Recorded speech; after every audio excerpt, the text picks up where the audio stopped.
안녕하세요. 반갑습니다. 주갈성교회 유형우 목사입니다. 지난 한 주간 잘 보내셨어요? 오늘 벌써 2023년도 둘째 주일 아침입니다. 여러분들 모두 오늘 주일 예배를 통해서 온 세상을 통치하시고 운행하시는 그 하나님의 영광을 찬양하는 여러분이 되시기를 바랍니다. 왜냐하면 그 하나님의 영광으로 우리가 매일매일 살아갈 수 있기 때문에 그렇습니다. 오늘 우리에게 주시는 말씀 같이 보도록 하겠습니다. 고린도전서 11장 3절입니다. 그러나 나는 너희가 알기를 원하노니 각 남자의 머리는 그리스도요 여자의 머리는 남자요 그리스도의 머리는 하나님이시라. 아멘. 2019년도 1월 13일 둘째 주일 설교를 시작으로 이 주갈성교회가 시작이 되었습니다. 그리고 오늘 2023년도 1월 둘째 주는 주갈성교회 창립 4주년이 되는 날입니다. 지난 4년 동안 주갈성교회를 통해서 하나님께서 행하신 일들이 얼마나 놀랍고 감사한지 모르겠습니다. 지난 4년 동안 이 복음에 목말라 하는 많은 주의 백성들에게 이 예수 그리스도의 참 복음을 전하는 역할을 지금 이 순간까지 변함없이 감당할 수 있도록 주갈성교회에 은혜를 주신 하나님 아버지께 감사와 영광을 돌립니다. 그리고 이 주갈성교회를 위해서 늘 기도해 주시고 또 후원해 주시는 주갈성 성도님들께도 감사를 드립니다. 앞으로도 주갈성교회는 변함없이 하나님께서 주신 그 사명을 위해서 최선을 다할 것입니다. 그리고 주갈성교회를 통해서 더욱더 이 나라와 세계 각곳에서 이 예수 그리스도의 참복음을 사모하는 모든 성도분들에게 하나님의 말씀에 부흥이 일어나기를 간절히 기도하겠습니다. 주갈성교회 모든 성도님들도 이를 위해서 같이 기도해 주시기를 바랍니다. 오늘 우리는 이 고린도전서 11장 앞부분 전반부의 내용을 좀 보려고 합니다. 바울이 이 부분에서 다루고 있는 문제는 고린도 교회에서 여자들이 예배 때 머리에 수건을 쓰느냐 안 쓰느냐의 문제에 관한 것입니다. 우리는 지금까지 바울이 이 고린도 교회 성도들이 하는 질문에 대해서 어떻게 답을 하는 모습을 잘 봐왔습니다. 우리가 이 바울이 답을 하는 모습을 이제까지 봐왔기 때문에 이 문제에 대해서도 바울이 어떻게 대답할지를 우리는 어느 정도 유추할 수 있습니다. 여자들이 머리에 수건을 쓰느냐 안 쓰느냐의 문제는 사실은 본질적인 문제가 아니라는 것입니다. 그 모든 문제의 답의 기준은 바로 하나님의 영광을 위해서 옳은지 옳지 않은지를 봐야 한다고 바울은 답을 하고 있는 것입니다. 그리고 이 문제는 당시 고린도라고 하는 이 도시의 사회 문화적인 배경과 연관이 많이 있기 때문에 우리는 이러한 부분을 잘 고려하고 오늘 본문의 말씀의 뜻을 잘 이해해야 합니다. 오늘 11장 본문 처음을 좀 보도록 하겠습니다. 고린도전서 11장 2절입니다.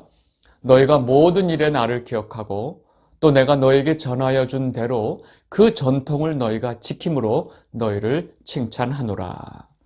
바울은 이 문제에 대해서 언급하기 전에 이 고린도 교회 성도들을 칭찬하면서 이야기를 시작합니다. 바울은 고린도 교회 성도들이 바울이 알려준 대로 전통을 잘 지키고 있다고 칭찬을 먼저 합니다. 다시 말해서 지금 바울이 다루고 있는 내용은 전통에 관한 것임을 우리가 알 수 있다는 것입니다. 여러분, 전통이라는 것은 당시 그 사회 문화적인 영향을 많이 받게 되어 있기 때문에 우리가 이 사실을 염두에 두고 오늘 이 본문의 내용을 봐야 합니다. 이어서 바울은 다음과 같이 말합니다. 고린도전서 11장 3절입니다. 그러나 나는 너희가 알기를 원하노니 각 남자의 머리는 그리스도요 여자의 머리는 남자요 그리스도의 머리는 하나님이시라. 아멘. 여러분, 바울은 오늘 구체적인 문제에 대해서 언급하기 전에 가장 중요한 영적 질서를 먼저 선포하고 시작합니다. 왜냐하면 이 문제가 가장 중요한 것이고 또 오늘 문제의 답이 되기 때문에 그렇습니다. 여러분, 그것은 바로 지금 무슨 이야기를 하고 있느냐? 여자의 머리는 남자이고 남자의 머리는 그리스도이시고 또 그리스도의 머리는 하나님이시라는 사실입니다. 바울은 이 너무나 놀라운 영적인 질서를 정확하게 선포하고 이 문제를 시작하는 것입니다. 여러분, 여기서 머리라는 것이 어떤 의미를 가지고 있을까요? 모든 사람의 몸 전체는 머리가 통제하고 다스리고 있습니다. 몸이 머리를 떠나서 존재할 수도 없고 머리가 지시하는 것과 몸이 다른 방향으로 움직이는 것도 불가능합니다. 몸은 머리를 떠나서 어떠한 것도 할 수 없다는 것입니다. 왜냐하면 머리와 몸은 하나이기 때문에 그렇습니다. 그래서 예수 그리스도의 머리가 하나님 아버지이심을 예수님은 다음과 같이 늘 제자들에게 말씀을 하셨던 것입니다. 요한복음 8장 28절에서 29절입니다.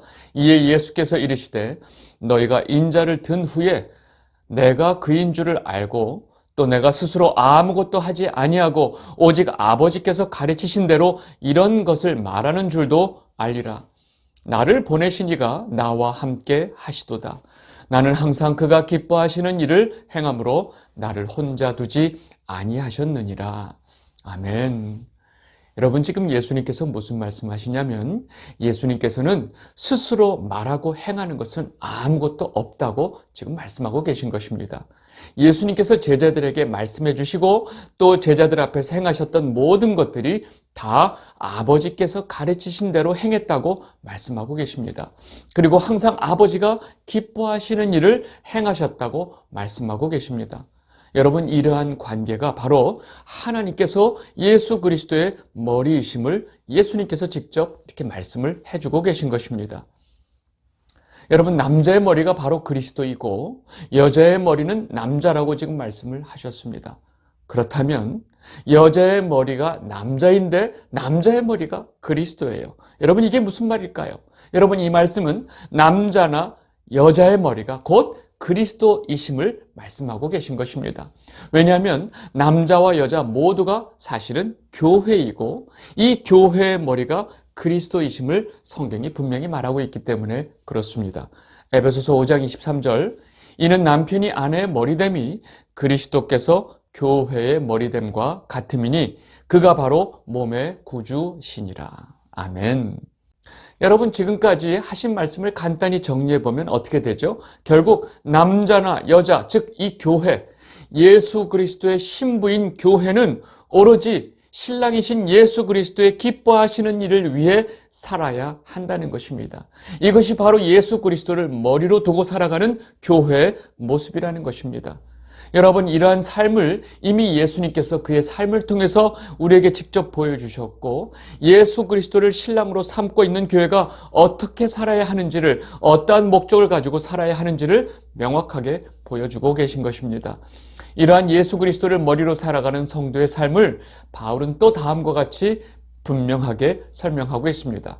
갈라디아서 2장 20절 내가 그리스도와 함께 십자가에 못 박혔나니 그런즉 이제는 내가 사는 것이 아니요 오직 내 안에 그리스도께서 사시는 것이라. 이제 내가 육체 가운데 사는 것은 나를 사랑하사 나를 위하여 자기 자신을 버리신 하나님의 아들을 믿는 믿음 안에서 사는 것이라. 아멘. 여러분들이 늘 좋아하는 이 갈라디아서 2장 20절을 제가 또 한번 말씀을 보았습니다.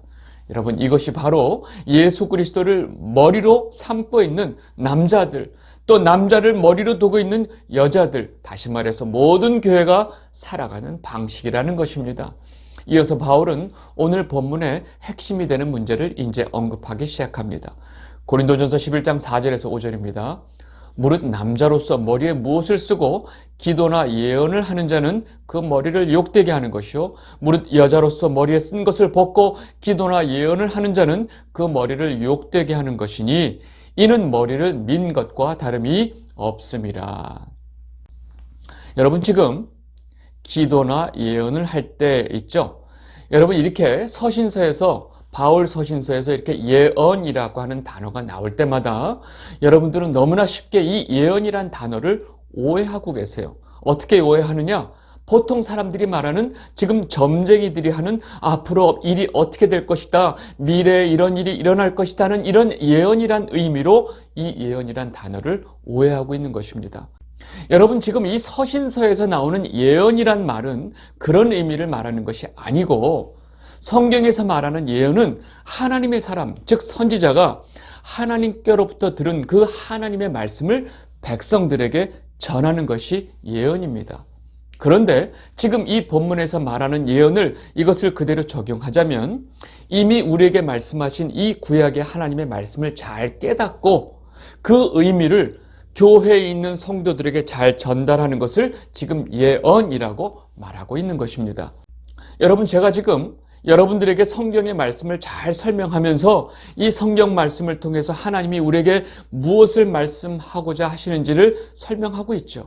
여러분, 이것이 바로 지금 이 성경에서 말하는 예언이라는 것입니다. 이제 예언이란 말을 들을 때마다 점쟁이들이 하는 그 미래에 대한 것을 알려주는 그런 예언으로 오해하지 않게 되시기를 바랍니다.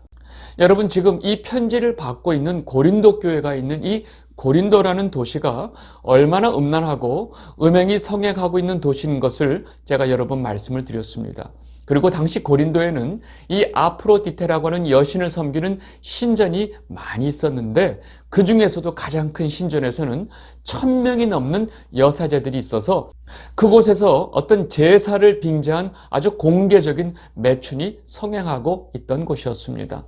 당시 이러한 신전에서 여사제들이 제사를 드릴 때 제사의 분위기가 절정에 달하면 그 여자들은 자신들의 머리를 풀어 헤치고 아주 음란한 춤을 추면서 남자들을 유혹하는 몸짓을 했던 것입니다. 제가 여러 번 말씀드렸다시피 이러한 고린도에 있는 이 여자 신을 섬기는 신전에서 드리는 제사는 한마디로 성행위였습니다. 그리고 당시 고대 근동에서 여자들의 이 머리카락이라는 것은 여자의 성적으로 가장 은밀한 부위로 여겨졌기 때문에 여자는 자신의 이 머리카락을 남편에게만 보여줄 수 있었습니다. 그러한 고대 근동의 문화로 인해서 유대 여자들은 항상 머리를 가리고 다녔던 것입니다. 그리고 당시의 여자들이 다 머리가 길었는데 머리를 자른 여자들은 가늠한 여자인 것을 나타냈기 때문에 여자가 머리를 자른 것 또한 굉장한 수치로 여겨졌던 것입니다. 그리고 아내가 그렇게 머리를 내놓고 다니는 것은 바로 그 여자의 남편에게 너무나 큰 수치로 여겨졌던 것입니다. 그래서 바울이 여자가 머리에 수건을 안 쓰는 것은 머리를 민 것이나 다름없다고 말한 것입니다. 이렇게 고대 근동의 이런 문화 속에서도 정말로 음란과 음행이 보편화되었던 고린도라는 도시에서는 가끔 여자들이 머리에 아무것도 안 쓰고 내놓고 다니는 경우가 종종 있었던 것입니다. 결국 이러한 상황이 고린도 교회 안에서도 벌어졌던 것입니다. 고린도에 살고 있던 헬라인 여자들이 예배를 드릴 때 머리를 내놓고 수건을 쓰지 않고 예배를 드리는 상황이 되니까 이 문제를 지금 바울에게 질문을 했던 것입니다. 바울은 분명하게 이 문제에 대해서 다음과 같이 말하고 있습니다. 고린도전서 11장 6절에서 7절입니다. 만일 여자가 머리를 가리지 않거든 깎을 것이요 만일 깎거나 미는 것이 여자에게 부끄러움이 되거든 가릴지니라.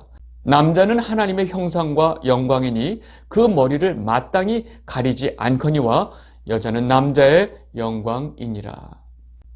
여러분, 당시 간음을 저지른 여인이거나 창녀인 경우에 가끔 머리를 미는 경우가 있었습니다. 그러니까 여자가 머리를 민다는 것은 굉장한 수치스러움의 어떤 하나의 상징이었는데 지금 바울은 너희가 머리에 아무것도 쓰지 않거든 차라리 밀어라. 머리를 미는 것이 너희들에게 수치가 된다고 생각하면 머리에 수건을 써라 라고 좀 말을 하고 있는 것입니다. 여러분, 이러한 문화적인 배경에서 바울은 교회에서 여자들이 예배를 드릴 때 반드시 머리에 수건을 쓰라고 말을 했던 것입니다. 그리고 반대로 남자가 긴 머리를 하거나 머리에 무엇을 쓰는 경우도 마찬가지로 반대로 수치스럽게 여겨졌던 것입니다. 그리고 이어서 바울은 다음과 같이 말합니다. 고린도전서 11장 8절에서 10절입니다. 남자가 여자에게서 난 것이 아니요 여자가 남자에게서 났으며 또 남자가 여자를 위하여 짐을 받지 아니하고 여자가 남자를 위하여 짐을 받은 것이니 그러므로 여자는 천사들로 말미암아 권세 아래에 있는 별을 그 머리 위에 둘지니라. 여러분, 지금 바울이 말하고 있는 이 내용은 분명하게 창조의 질서를 설명하고 있습니다. 아담을 먼저 창조하시고 그 아담의 갈비뼈로 하와를 만드신 그 창조의 순서를 설명하고 있습니다. 그리고 하나님께서 하와를 창조하신 목적이 바로 아담을 돕는 배필로 창조하신 것을 분명히 설명하고 있는 것입니다. 그리고 여자는 이러한 권세에 복종하는 자로 그 복종하는 표를 그 머리 위에 두라고 말씀하고 있는 것입니다.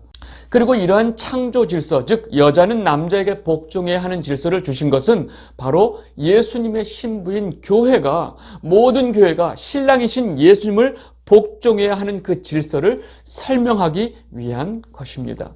그런데 이러한 말씀을 가지고 남자들이 말도 안 되는 남성 우월주의의 근거로 삼는 것을 막기 위해서 바울은 이어서 다음과 같이 분명하게 말하고 있는 것입니다.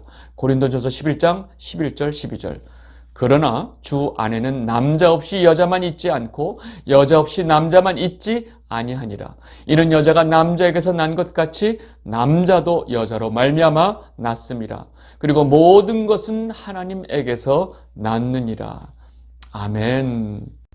여러분, 남자도 여자도 다 하나님의 피조물이라는 사실입니다. 여자가 남자에게 복종하듯이 남자는 그리스도에게 복종해야 한다는 사실을 예수 그리스도는 먼저 삶을 통해서 우리에게 보여주셨던 것입니다.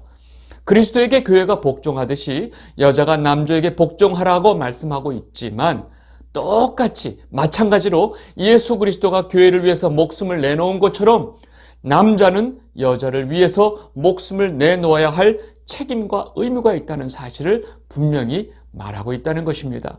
그리고 남자도 여자도 다 그리스도를 머리로 둔 교회라는 사실을 분명히 바울은 얘기하고 있습니다.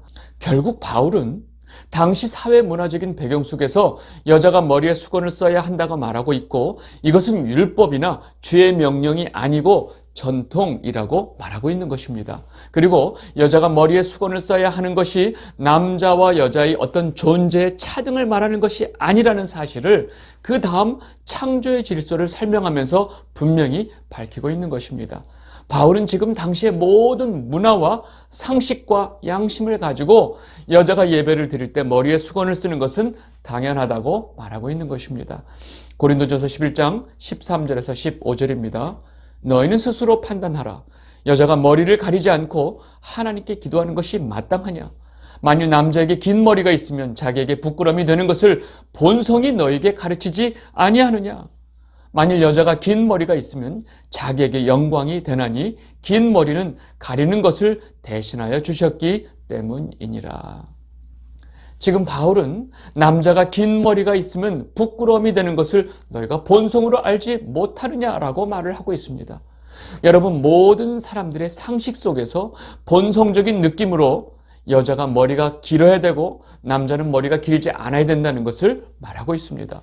결국 바울은 이 문제에 대해서 당시 고대 근동지방이 가지고 있었던 강한 문화적인 배경 속에서 이에 대한 답을 주고 있다는 사실을 우리는 분명히 알아야 한다는 것입니다.